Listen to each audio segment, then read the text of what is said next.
back to the show. I can't wait for this. You know, it's literally the kind of story you would see in a Hollywood movie. A young woman is a walk-on for her Division II college track team. Division II. Now, 10 years later, she will represent the US of A at the Olympics. This was the moment, that's right. This was the moment back in February when Dakotah Lindwurm finished third at the U.S. Olympic Marathon Trials in Orlando, earning her trip to Paris. Audience, give it up for U.S. Olympian Dakotah Lindwurm, everybody. Hi.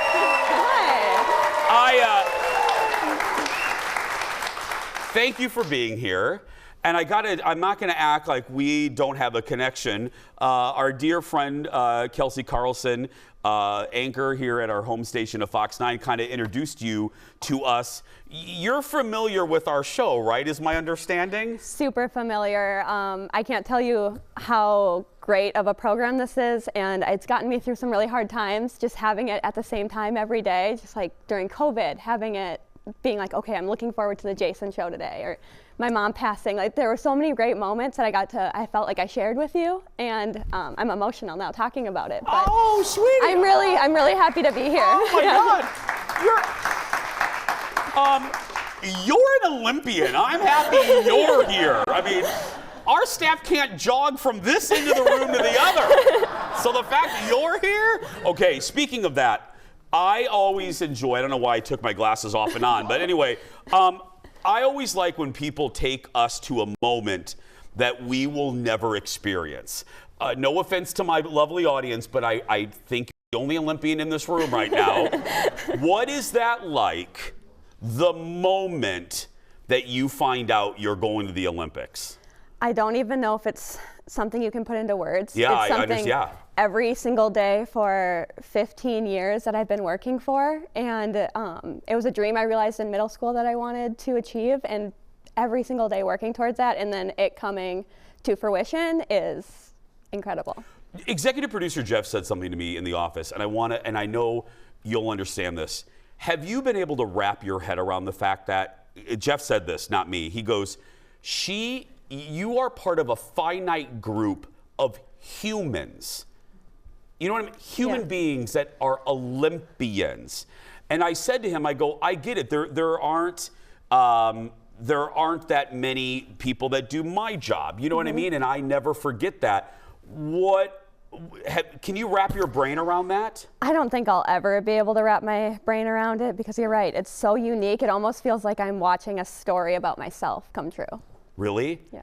So have you had a moment where you could be like, girl, I'm an Olympian? I would say a few times a day, I'll be like, gosh, I'm going to the Olympics. Yeah, like, as you should. You grew up. Can you explain, because this was another thing in our meeting today, I don't know sports. Can you explain what a walk-on is? Like, why that's a big deal that you were a walk-on? Yeah, if you're a walk-on at a college, it means that you're not given a scholarship to do the sport that you're going for. And that's a big deal because most professional athletes were not walk-ons. They were, high school phenoms who were found and given full ride scholarships and great opportunities, and I chose to walk on to Northern State University because I wasn't very good in high school, to be fair. And you just walked on and you were like, I am good now. Yeah. Yeah. I walked on and I decided I was going to work really hard to become good.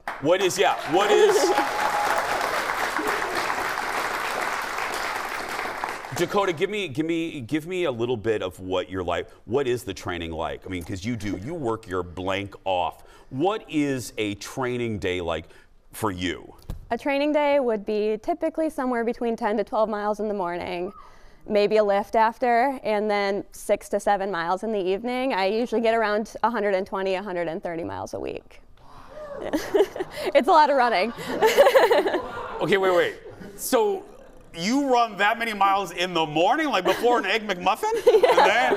And then I have breakfast, lunch, maybe take a nap. And then you're like, this was so much fun. I'm going to do it again at night. Yeah. Exactly. For how many months? Just, I mean, when you're in full training mode. Full training will be 2-3 months. Okay. And then I usually take like a week off and then build up slowly. So like right now I'm running 100 miles a week, which I call like a down week. Okay. That's a down week? That is a down. Yeah. When do you leave? Around July 20th. I'm going to be there for opening ceremonies. Are you? Yeah. Oh. Have you been to Paris before? So I just got back. I got to go see the course, and I fell in love with Paris. It's beautiful. What is the course like? When you stepped on the course, what was that like? It's going to be super historic. We get to go past like the Eiffel Tower, out to Versailles, and it's super hilly, and it's going to be fun. Super hilly? Super hilly, yeah. How do you feel about that? I think it levels the playing field because there's women who can run 10 minutes faster than me, but on a hilly course, it's going to come down to who's going to make the least mistakes. So when you know that, yeah. Okay, so let me ask you this, because again, I ain't ever doing this. So knowing that going in, are you now that you've been to the course, are you now contouring your training to better understand the hill? Absolutely, because we are my coach was there with me and he's putting hills in my training, and it's really great because I get to visualize the hill. So, I ran it once while I was there, but I'll run it 100 times in my head. I grew up in the 80s when athletic movies always had like these montages, when they would work out, like Rocky IV, and they would, what song do you listen to when you're training? I got to know what's a song in your playlist? Anything by Taylor Swift. There we go. Good luck. Yeah. Please come back after the Olympics. Absolutely. Give it up for Dakotah, everybody. If you want to follow Dakotah, and you do, follow her on Instagram. Her handle is Dakotah Lindwurm. We're going to take a break. We'll be right back. Back after this. Thank you so much, sweetie. Can I give you a hug? Oh my God. Thank you, sweetie. Oh, thank you so much. You did great.